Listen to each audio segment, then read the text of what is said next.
નમસ્કાર, star India TV ન્યૂઝમાં આપનું હાર્દિક સ્વાગત છે। આપ જોઈ રહ્યા છો સ્ટાર ઇન્ડિયા ટીવી ન્યૂઝ। સત્યની વાતે સત્યની સાથે। બરડા જંગલ સફારી રૂટ પર પ્રવાસીઓને સિંહણના દર્શન થયા।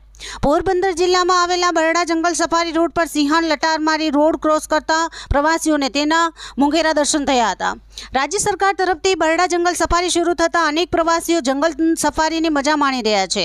અહીં બરડા જંગલમાં એક સિંહ, 5 સિંહણ અને 2 સિંહ બાળ વસવાટ કરે છે, ત્યારે સફારી રૂટ પર પ્રવાસીઓએ સિંહણને જોતા ખૂબ જ રોમાંચિત થયા હતા। ઉલ્લેખનીય છે કે બરડા જંગલ ખાતે તારીખ 29/10/2024ના રોજ વન વિભાગ તરફથી બરડા જંગલ સફારી શરૂ કરવામાં આવી છે, ત્યારે અનેક પ્રવાસીઓ બરડા જંગલ સફારીની મજા માણી રહ્યા છે। બરડા જંગલમાં વન્ય પ્રાણીઓ ઉપરાંત વિવિધ પ્રકારના પક્ષીઓના કલરવ, તળાવ, કિલગંગા નદીનું પ્રાકૃતિક સૌંદર્ય, કિંમતી વનસ્પતિઓ, વિવિધ પ્રકારના વૃક્ષો, હરિયાળી ડુંગરાઓ તથા કિલેશ્વર મહાદેવ સહિતના કુદરતી સ્ત્રોતના આહલાદક દ્રશ્યો પ્રવાસીઓ માણે છે। ત્યારે બરડા સફારી રૂટ પર એક સિંહણ લટાર મારી રોડ ક્રોસ કરતા નજરે ચડી હતી। પ્રવાસીઓએ સિંહણને નજરે નિહાળતા પ્રવાસીઓ રોમાંચિત બન્યા હતા। Star India TV news Savarkundla reporter Kunal Baraiya, જિલ્લા અમરેલી।